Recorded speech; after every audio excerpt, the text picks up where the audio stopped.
Assalamualaikum warahmatullahi wabarakatuh.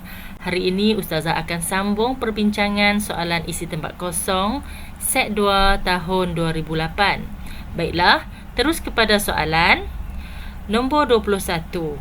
Bunuh diri ialah melakukan perbuatan yang boleh memisahkan roh daripada jasad. Okey, dalam diri kita ada roh, ada jasad, maka memisahkan roh daripada jasad ialah bunuh diri.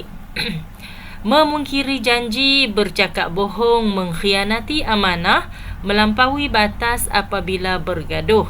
Penyataan di atas adalah ciri-ciri orang munafik. Okey, seterusnya perang jihad ialah peperangan antara orang Islam dengan orang kafir bagi mempertahankan kesucian agama Islam. Ini ialah soalan yang berulang tahun 2007 dan masuk semula tahun 2008. Okey, seterusnya X dalam rajah di bawah ialah rukun. Kita lihat dahulu penyataan yang diberi: penjual, pembeli, barang, harga dan akad. Bila nampak penjual, pembeli, barang, maka kita boleh agaklah ini ialah rukun jual beli. Okey, seterusnya kedatangan kami hendak menyunting bunga di Taman Encik Ahmad dan isteri.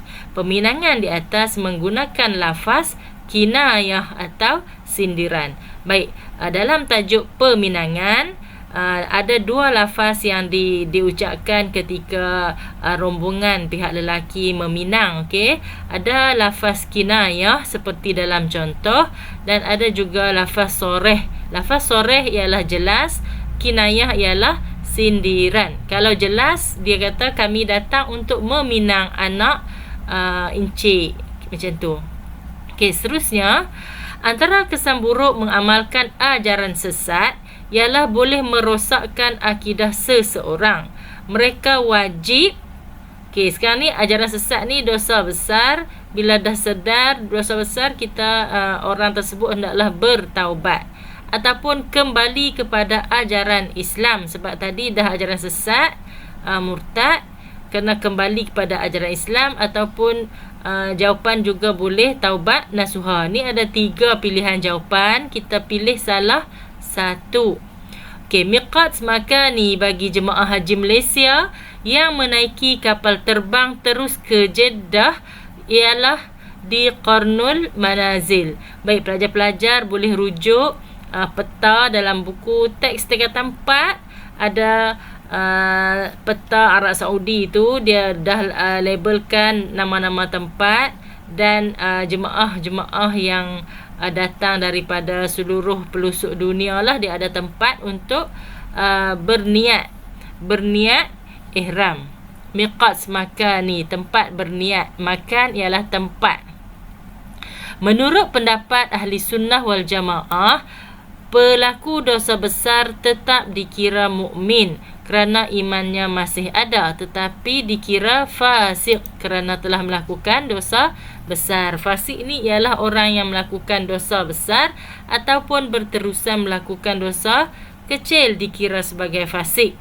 Okey, sekarang tengok pula soalan seterusnya. Waktu akikah adalah afdal dilakukan pada hari ke-7 kelahiran. Hari ke-7 ialah berkaitan dengan akikah. Kan Ustazah pernah terangkan tentang nombor-nombor. Kalau 7 ni berkaitan dengan hari afdal akikah. Soalan seterusnya berkaitan dengan iddah untuk isteri yang diceraikan dalam keadaan isteri hamil. Jawapannya ialah sehingga melahirkan anak. Kalaulah isteri perempuan tersebut telah putus haid, maka iddahnya ialah 3 bulan. Baik, seterusnya kumpulan bijak pandai dalam membuat keputusan yang dibarisi ahli syura semasa pemerintahan Khulafa Ar-Rashidin. Baik, ini ialah tajuk berkaitan syura. Ahli syura digelar al-hallu wal aqdu, iaitulah mereka ni kumpulan bijak pandai untuk buat keputusan, untuk berijtihad dalam menyelesaikan sesuatu masalah yang berlaku pada zaman tersebut. Baik, bagi menjaga kebajikan rakyat, Saidina Umar Al-Khattab telah memansuhkan cukai kepada orang tua perempuan berbangsa Yahudi kerana kemiskinannya. Okey, ingat dalam tajuk Saidina Umar Al-Khattab ada cukai jizyah yang dimansuhkan kepada perempuan bangsa Yahudi inilah. Ni selalu diulang-ulang. Okey, seterusnya, pernah dipenjara dan disebat 100 kali, dipenjara kerana menolak jawatan hakim di Baghdad, meninggal dunia di dalam penjara. Pernyataan di atas merujuk kepada Imam Abu Hanifah. Okey, sila hafal pelajar-pelajar. Pernyataan ini adalah berkaitan dengan Imam Abu Hanifah. Seterusnya, kedudukan kota Baghdad yang berada di tengah-tengah laluan para pedagang timur dan barat telah menjadikan Sungai Dajlah sebagai laluan utama. Okey. Soalan 36. Akhbar Al-Urwatul Wusqa, Akhbar At-Tijarah. Penulis dalam dua akhbar di atas ialah Sayyid Jamaluddin Al-Afghani sebagai usaha menentang penjajah. Okey, ini adalah isi bahagian tokoh yang mana hendaklah dihafal oleh pelajar. Soalan 37. Manusia dijadikan sebaik-baik kejadian kerana dilengkapi dengan akal ataupun akal fikiran. Pelajar boleh pilih salah satu jawapan yang disediakan di sini untuk membezakan perkara baik dan buruk. Okey, biasanya pelajar memang boleh jawablah soalan mudah macam ni. Okey, tanggungjawab seorang Islam ketika menziarahi pesakit ialah menasihati, mengingatkan atau menyuruh supaya pesakit bersabar menghadapi ujian Allah Ta'ala. Kalau kita baca ziarah orang sakit, supaya pesakit bersabar. Jadi kita boleh agaklah menasihati, menyuruh, mengingatkan. Pilihlah salah satu. Okey, nombor 39. Mengikut pendapat Ibn Khaldun, seorang pemimpin berperanan untuk dan mentadbir negara dengan agama. Sekarang ni dia kata berperanan mentadbir negara dengan agama. Jadi peranan seorang pemimpin ialah menegakkan agama. Kalau kita tengok dalam tajuk Ibn Khaldun, dia sebut macam ni. Dan adab bernegara, adab dengan pemimpin, tanggungjawab pemimpin pun ini adalah isi pertama yang di-highlight dalam tajuk tersebut.